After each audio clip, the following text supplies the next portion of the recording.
Good morning, Mike. How you doing? Happy Friday, Hey, June yeah, man. 5th. June 5th. And yesterday, Mike, we struggled to find a day that fitted us. It's Hug a Cat Day. Today, Yeah, right. today we're overwhelmed with days that fit you and me perfectly. Ooh, okay. Let's hear it. Donut Day, Mike.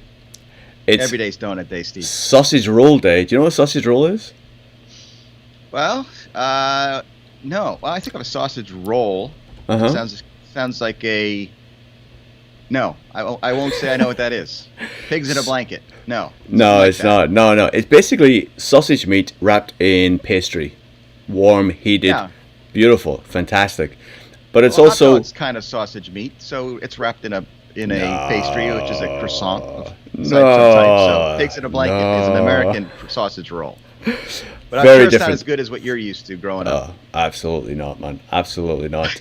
But it is also co-working day. So there we Hey, are. all right. Three Now we're days that talking. sort of fit us and fit us well. So there you go. So A there you work go. day. Yeah. Wow. So Mike, how are you doing?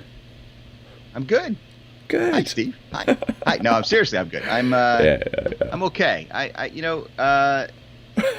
I'm to get good. my I'm okay. rest, trying to stay. Uh-oh. No, no, You're no, no, not no. believing me? No, no, it's just funny where you're like, I'm great. Oh, I'm good. It was just like And this, then, this descending. Yeah, yeah, yeah. I was yeah. wondering. Okay, Hey, I'm doing great.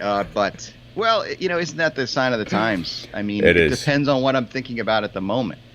Mm-hmm. And I have, you know, tried to stay up to speed on what's going on in our society, certainly in a way to try to tie it to what I can control, what I can help, which Mm-hmm. is how does it relate to our workplaces? How does it relate to this community that we have here at Open Source Workplace, as well as at iOffice and the Workplace Innovator, and now with my new podcast, Asset Champion. I'm talking with different industries, manufacturing, transportation, supply chain, people in charge of really keeping the maintenance and functionality of the machinery and equipment that gets our goods to us, and certainly that includes in the built environment offices. So I have all these things that I work on my day-to-day experience, and then I'm a human being too. So I have this feeling that I want peace, and I want our society to be at peace, and I want people to feel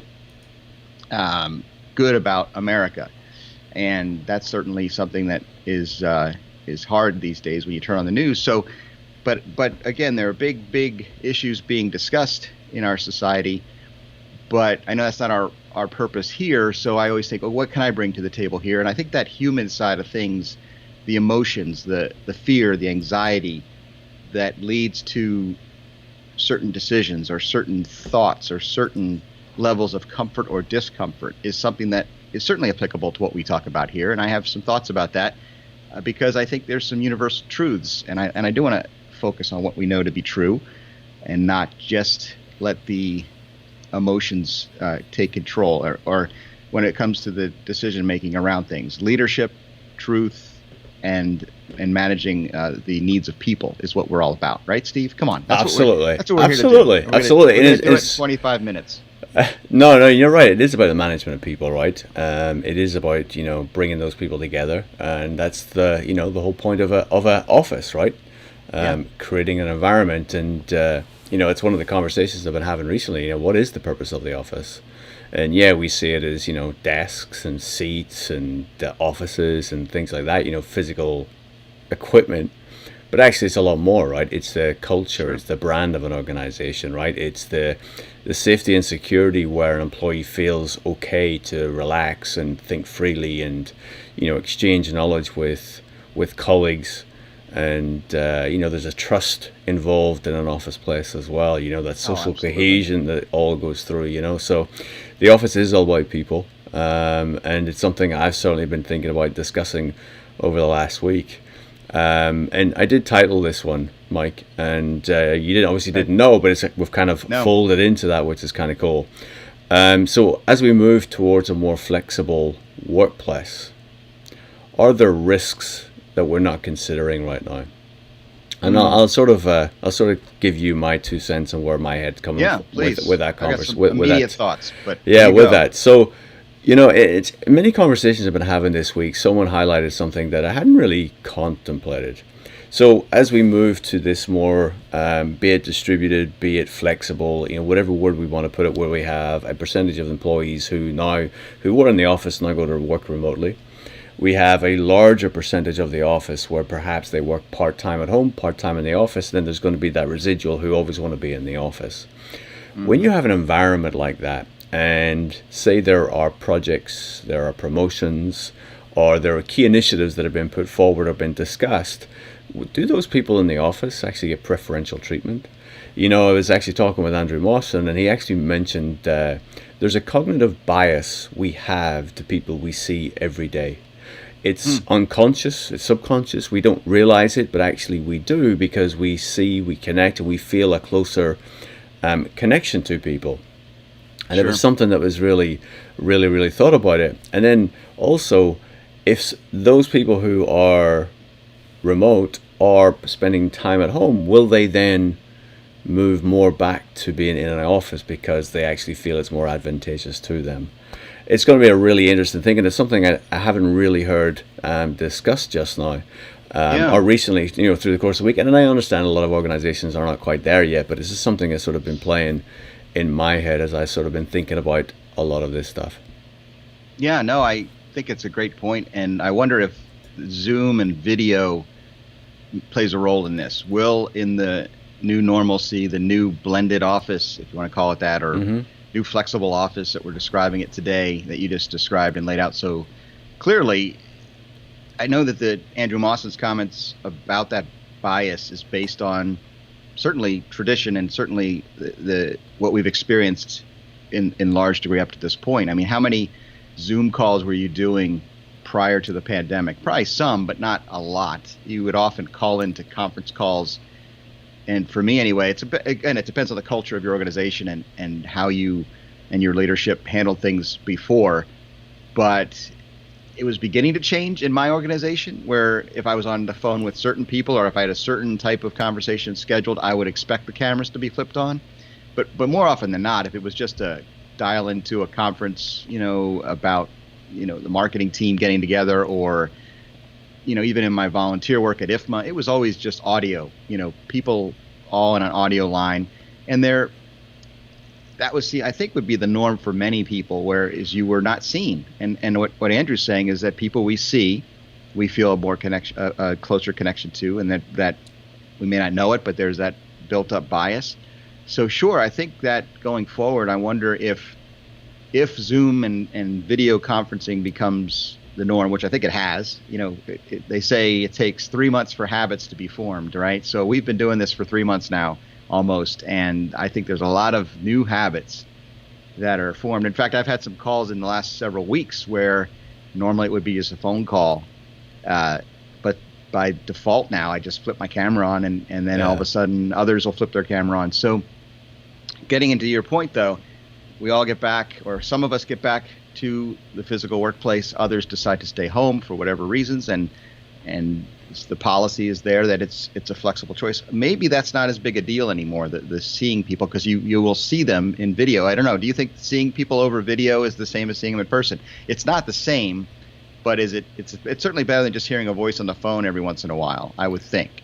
No, I would agree with you. Yeah. Sorry, I didn't mean to cut you off. Finish your thought there. That was it. Yeah, that was it. Okay. Lots of thoughts. Okay, fair enough. No, so I mean, you just look at your habit, right? And we talk about, and you've mentioned the digital wall, right? We've both felt that because Zoom creates that for us.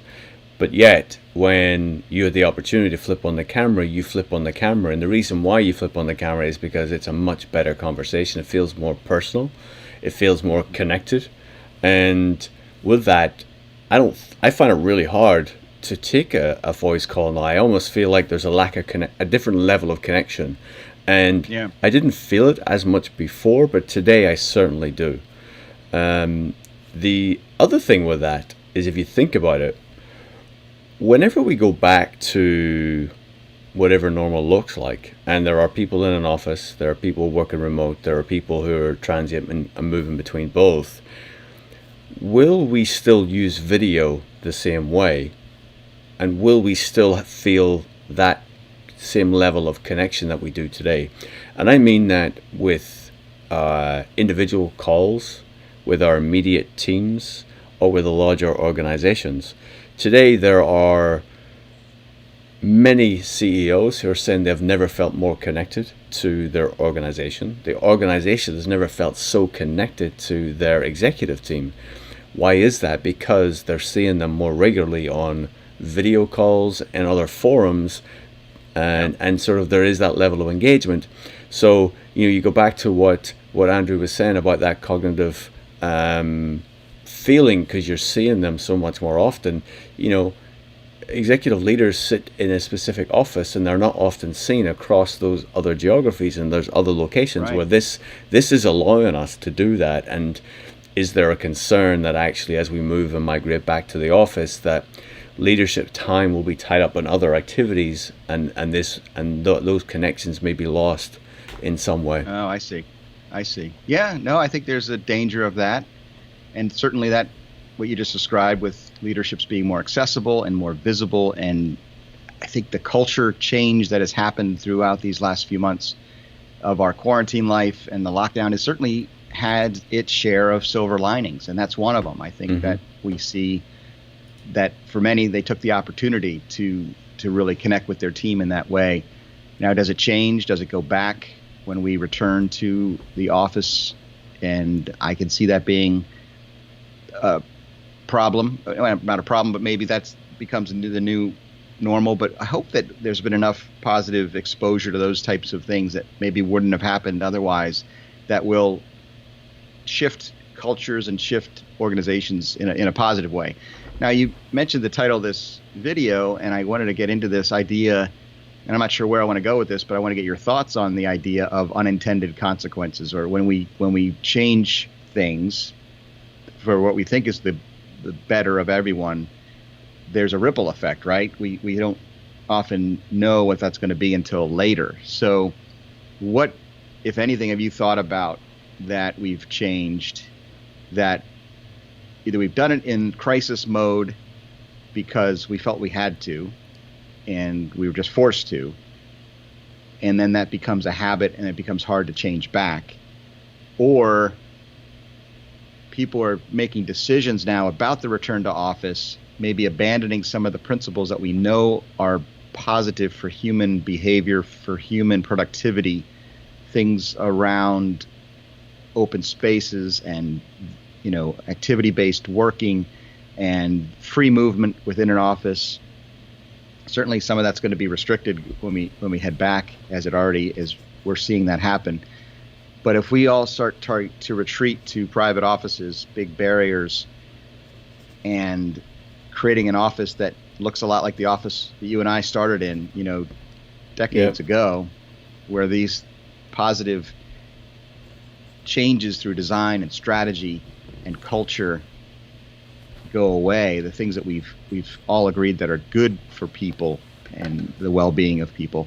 So then that will lead to some other consequences long term. Have you thought through any of those potential situations? Yeah, and there's a lot, and I was actually writing down, so I didn't miss any of the points you made, because I think it's important, So I mean, we start with human behavior, right? You look at the behavior today. You've always had this because you're a remote worker, but I love my commute right now, right? I get up, I go to the kitchen, and then I take a few steps, and I'm sitting here at my desk, and I can work from here. And I also have access to things I like. I can have the temperature at the temperature I want. My commute home is really good too. I can switch everything off. I can close the door of the office, and I leave.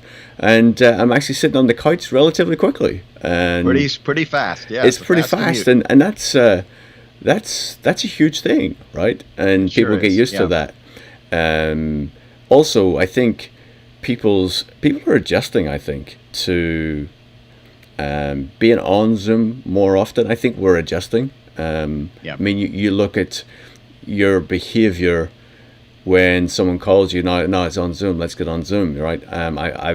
Anyone I speak to now, I said, shall I just call you? He says, no.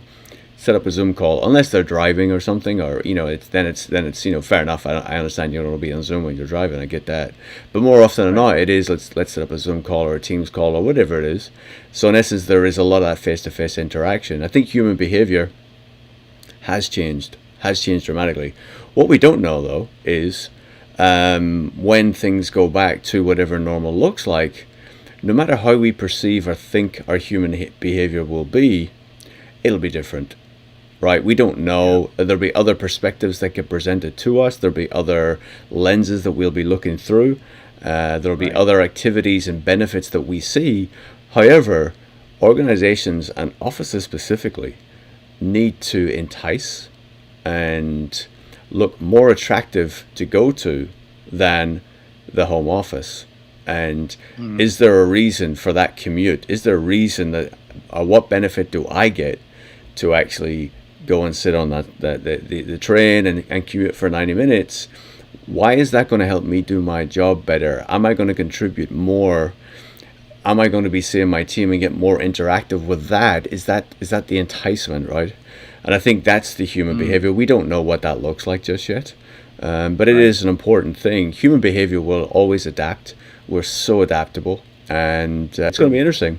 So then you go back to the office. So what is how will the office change through all this? And the office has to become that destination, right? What is that destination? What is the purpose of it? How will that be changing? How do we create an environment where teams do want to go together, do want to be together, but when they're together, is it a more formal, where you basically go in and sit around desks and beside each other? Or is it interactive in a sense of it's a large room where you all go in and it almost feels like a project room, where you're all in there together, you're all chit-chatting, you're all exchanging information, and you're talking through projects, you're talking through problems. So it's a very different type of structure. It's a very different type of purpose, but actually it's still everyone together in an office performing and doing their tasks. So it's going to be interesting to see how that would go. Now, obviously, then you take that sort of environment. How does that play to private offices? Now, private offices at this moment in time, as we reopen the offices, are brilliant, right? You can go, you can sit in there, you can close your door, you feel safe, you don't have to wear a mask, and the air ventilation within there is brilliant. You can set your temperature, and it's awesome. Those in the open spaces may feel a little more inhibited because they're looking around them. They may see people walking around with masks on. They may have plexiglass all around them, whatever that is. It's just a very different emotion attached to that. And then, so will that sort of desk environment play out through the long term? It's hard to say, right? I actually had someone telling me yesterday, well, I think cubicles are going to come back. And I went, are you kidding me? Cubicles? Really? I says, that surprised me. And again, it's not that the person is right and I'm wrong or vice versa. It's more of it's just an interesting perspective. And, you can see the attractiveness to a cubicle because you can surround people in an environment where they feel safe, they feel protected, and they also have the ability to put their heads down and do focus work. But we moved away from that because we wanted people to collaborate more, to be more social and interact more, and cubicles take that away. And if you want to install the cubicles, well then do you diminish the purpose of going to the office? Or maybe it's a hybrid where you have people who want to go into the office, and that's maybe a touchdown desk, the type of desk they could have, where then someone else can go to one of the or open benching type of desk if that's what they want. And then all of that, then how does that impact the culture of the organization? And we know that people make culture because every office is different depending on the geography, depending on the functions, and what actually happens in the office. So it's huge change. I think change is going to come. What are the answers? I don't know. But it's going to be interesting. It's going to be a journey to find out what that looks like, Good stuff, Steve. Mark the tape, cut it there. Perfect. Put that out on YouTube. Put that out on LinkedIn. I have. It is.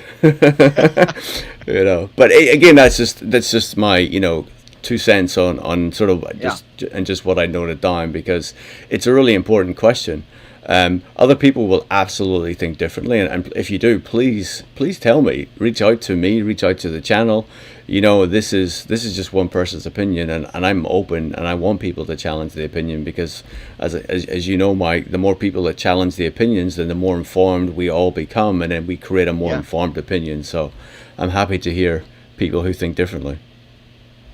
I love that, and I love the idea of being open. That's what I'm trying to do, is get out of my old default setting, my old habit of saying, well, the older way, the way we used to do this thing called workplace, the way we used to look at the office, all the things that we knew to be true, and I said a few of them at the beginning of this conversation, maybe in this new paradigm, this new frontier, this new post-pandemic world, or the world with COVID-19, living with the virus, it becomes a new normal and a new good thing. And as you said, human beings adapt, and we have done a good job of that. I mean, here we are almost 3 months into this existence, and is the cognitive load the same as it was for me a month ago or for you a month ago? And we hit that digital wall.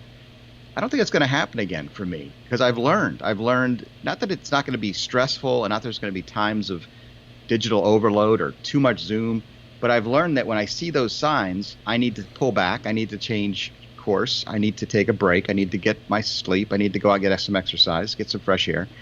I think we're all just kind of going through this process of finding our new, what's right for us, your commute changing. And there's going to be some things like that where, okay, now I've recognized the fact that short commute from my kitchen to the office where you're sitting right now is a nice one. And same thing going back the other way. When the option returns, and it will return, to make a choice about going into an office, all of these things, all these habits we've formed over the last several months are going to reflect our human decision-making process and our emotions and our level of comfort and desire. And then you're going to have the old, I wonder if we're going to have the old cultural and battle between leadership and employee, between employer and employee, workforce, decision-making. Will we give the employees, will we trust our employees to make these choices for what's best for them?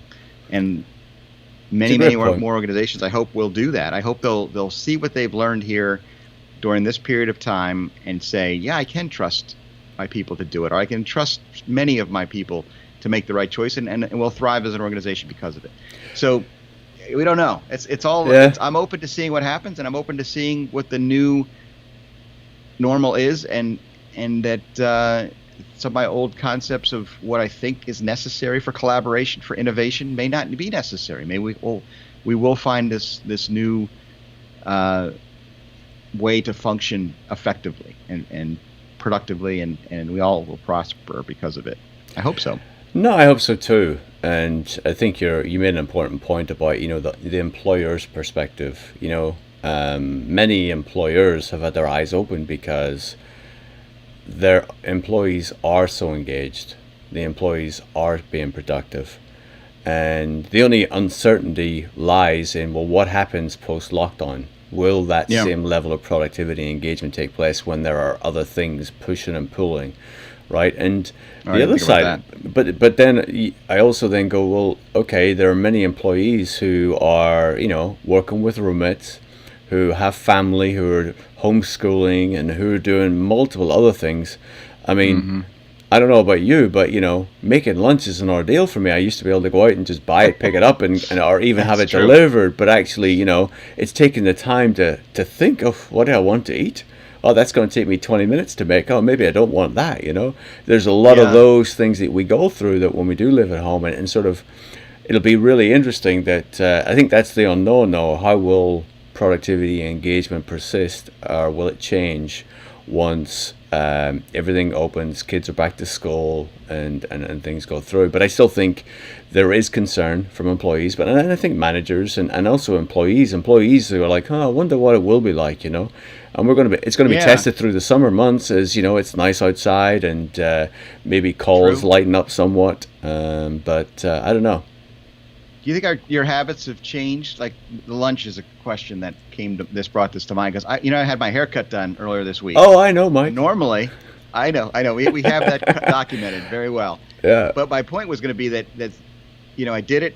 The not only the salon reopened, but Starbucks reopened and Chick-fil-A reopened. Chick-fil-A has always been open for carryout, and I've taken advantage of that. But the interesting thing about Starbucks, remember how I told you how important Starbucks was to me? Mm-hmm. I haven't had a Starbucks coffee for 3 months. I mean, since early March. And April, May, June, it's probably been almost 3 months since I've had a Starbucks, order. And I know they've been available for takeout, and I know they are now. Now you can actually do your mobile order and walk in and grab it and do your thing. And that used to be one of my habits, one of my routines. After this haircut, I go to my salon. There's a Starbucks nearby. I'd come out of my haircut appointment each month. I'd grab a coffee. Maybe it was an afternoon treat, something special, one of those expensive fatty drinks, and enjoy it on the way back to my office, my home office. And I had no interest in doing that this past Tuesday when I had my haircut, because I didn't feel the urge. I didn't feel the habitual reflexive need to do that. Now, hopefully that'll come back. It'll be more of a treat, but does it need to? Is that necessarily a good habit that I need to go back to? That 300 to 500 calorie frappuccino, if that's what it was going to be. So I wonder, that's just one small example, that how we're going to be forever changed as a society, as an economy, what stores, what retail outlets, what movie theaters, what entertainment sources will, even if the permission is given to reopen, will people go back to those places? And will those restaurants that you used to buy your lunch at be there when you're ready to go back? And maybe only go back once a week. Or will I even be there to buy? And if that's what I'm saying. Is there enough people there to buy as well, right? It's all good points, and I think that's no, it is. You're absolutely right, and it'll just be interesting, Mike, to see how things unfold, how behavior changes, and I wouldn't be surprised if 18 months from now we're all back to where it was before. I wouldn't be surprised. But I also wouldn't be surprised if in 18 months from now it's very, very different to how even we imagine it now, where there actually is very little people going into the office and everyone's working from wherever they want. I wouldn't be surprised if it goes that way too, because I think this is a crossroads, an opportunity for everybody, organizations, employers, managers, employees, to really, really see what works. But I think it's going to be done in a slow, methodical, data collected, observation, constructive way.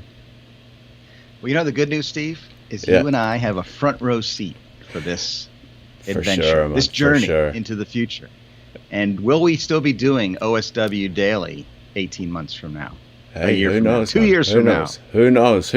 I mean, and maybe if we do, by the time we get to 18 months, we'll have got one live question. Who knows? That's true.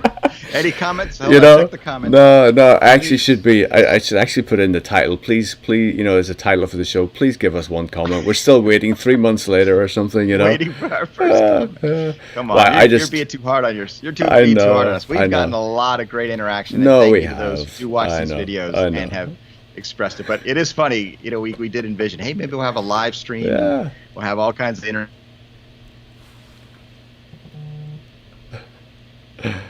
Yeah. So I think we've just lost you, Mike, or you've been interrupted. I'm not too sure why, but let's wrap it up there, and we'll chat on Monday. You're back. I lost you there for a little second, Mike, but I was just going to wrap up. It was edited out then? Yeah, it was edited out. I just said something really nice about you. Oh, that's okay. That's fair enough. Too nice. I was being too gushy to you this week. Skype must have went. I don't think so.